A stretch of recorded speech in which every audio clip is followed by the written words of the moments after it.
Hello and welcome back to another video. We're doing another speed build today, and this one was actually requested by one of my friends who wanted to see an underwater restaurant.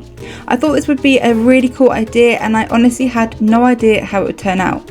I chose a lot in Brindleton Bay because this was a very pet friendly neighbourhood where the bay looked like the perfect place for this underwater restaurant and perhaps a bit more of a sea life centre. I also noticed there was another informal seafood restaurant down by the pier, so I wanted this to be more of a formal evening restaurant. I didn't really have any idea on how I wanted it to look, and honestly the only thing I knew I really wanted was a glass tunnel, which wasn't exactly possible in the way I wanted, but I made do with what I had in The Sims 4, so you do have to use your imagination a little bit. I also didn't want the building to look odd being too small, as most of the features would be underground, so I wasn't really sure what I was going to use the actual building for. I started with the exterior of the building and went on a very modern take. I wanted the outside to scream elegant, fancy, posh restaurant, which I think it did achieve. I made the car park in the front of the restaurant as I didn't really have a massive amount of room because I had a little plan for the rest of the lot, which you'll see later on. So the car park does end up looking a little bit squishy, but I guess you can use your imagination, or maybe it's just a very fancy limited guest restaurant. I don't know, but I really like the way the car park looks. I thought I would start adding little details to the build to gather thought and ideas into how I wanted the restaurant to look, because I knew I could always go back and add more realistic detail, which is something I love doing in all of my builds. The roof was a nightmare to do, so I ended up going with just a flat roof after trying lots of different things. When I went to the back of the building, I thought it looked a little bit plain and boring, so I actually started messing around with the shape of the build and the roof again to give it a little bit more character. But what I didn't realise or prepare myself for was that I would end up loving the back of the building more than the front, because I made this sort of wave-like roof feature, which I loved so much and I thought it fitted the theme so well.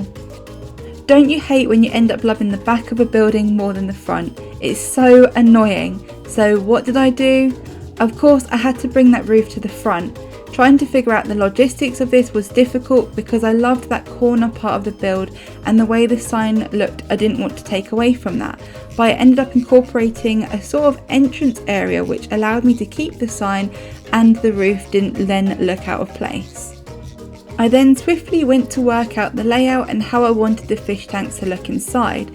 I was testing out how it would work because I didn't want all of the fun underground, so I decided to have a couple of tanks on the first floor to almost make it more like an aquarium feature. I worked out where the stairs would go and then I could place my glass tunnel idea. This does take a little bit of imagination, but I thought this would look more like one of those glass tunnels that you can walk under and see the fish swimming around you. I then work on the ground floor, planning where the tanks would be and how it would look as you come down the stairs. I found this really difficult, although you can't get the full effect. I think it still worked really well and still looks really cool. I didn't want it to look too weird on the ground floor, but making this stair walkthrough actually worked really well because it looked more like a water border. I moved on to the second part of the outside I wanted to work on. Again, this took a little bit of testing to make sure it looked okay from the outside and the inside of the restaurant, and it actually ended up working really well. I knew I wanted to use the whale from Sulani, and I think it made the lot look amazing. I wanted to add this cute little jellyfish hangout that I made at the back. Originally, the lot I was going to use was much bigger, so it does look a little bit crammed on this lot size. I then added these little mushroom looking things because they look like jellyfish. I then also made this little sign area in the corner because most fancy restaurants have a sign to direct the traffic in, so I thought why not add it to my one too. I could then start to actually furnish the lot, so I decided this would be more like a reception area, almost like this is a sea life experience, which is essentially a big aquarium where Sims could learn about different fishes and look at lots of different types of fish. Downstairs I wanted to make a plan so I knew how much tank space there was and then work out all the logistics, where everything would be.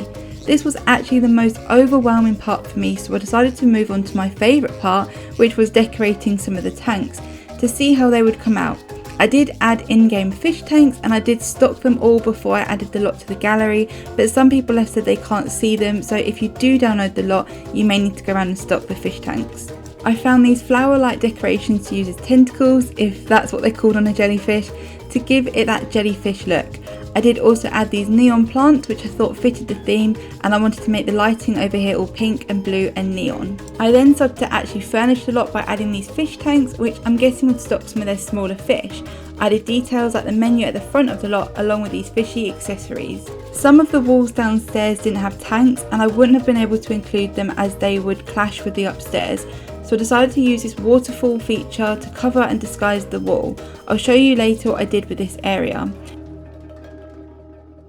At the moment I'm just planning where I want everything, and I did find this very stressed, but only because I forgot I could expand the basement, so I did end up trying to cram everything in, and that's when I realised I could expand the basement. So I decided to give myself more room to play with so I could have a decent sized kitchen and bar area, and then it didn't look as squished.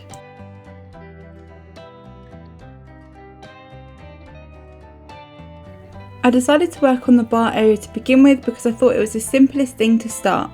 I decided to use these white counters and bars as it gave a very clean look.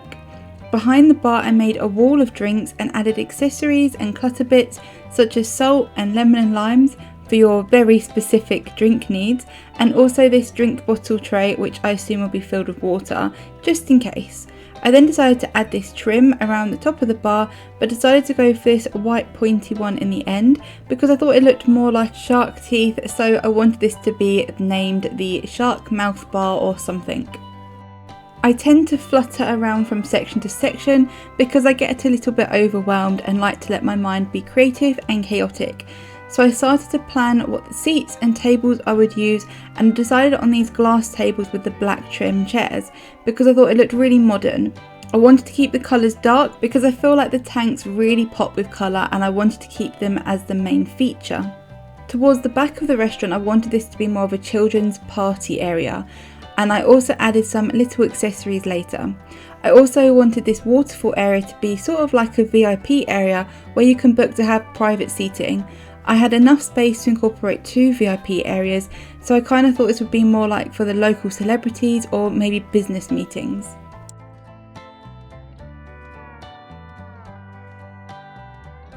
I love these little fish signs, so I made it look like a group of fish swimming above the waterfalls, as this area didn't have the privilege of seeing the aquarium.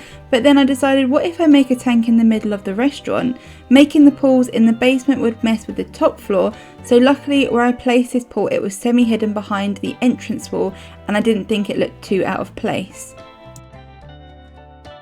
I then had to adjust a couple of bits and bobs around to make sure the Sims could still use the tables, and added all these accessories which I thought were fitting to around the sea theme and made the restaurant feel a lot more cosy and used. I thought these art bits looked a lot like scales, so I had to use them, and I added a little bit more seating because you can never have enough.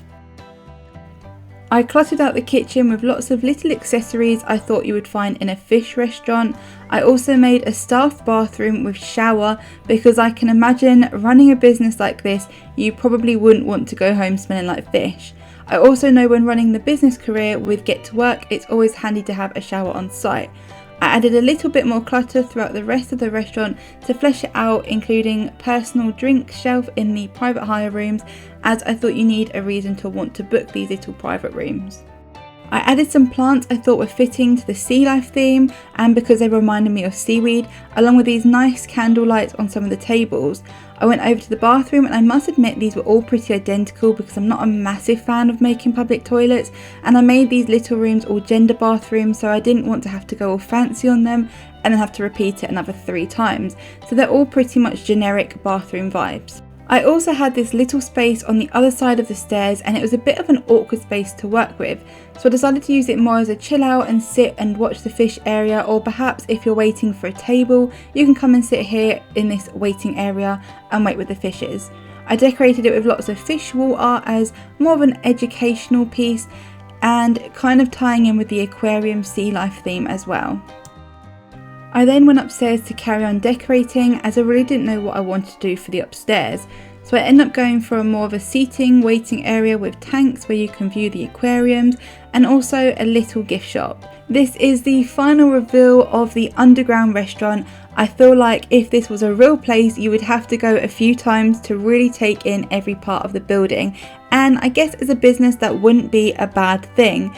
I love that I didn't really have a vision for this build, so seeing the way it came out and develop is really lovely to see. I love the downstairs tanks, and funnily enough, they were the easiest and quickest part of the build. I love how modern and sophisticated the lot looks with the cute fun kids area at the back, although I have been told that you can't actually access this part of the building, so you may need to move the ropes above the water fountain fake walls area. I did playtest, but I'm not sure why it stopped working. I also love the bar area, Shark Tooth Bar. I like that this area looks more pirate, ship, boat vibes, so it's got more of a twist on the decor and furnishing, which I think works really well as a contrast. Don't worry, there's plenty of veggie alternatives in this restaurant if fish isn't your cup of tea. Let me know in the comments below what community lot you want me to do next. If you did enjoy this video, please don't forget to give it a massive like and subscribe if you want to see more from me.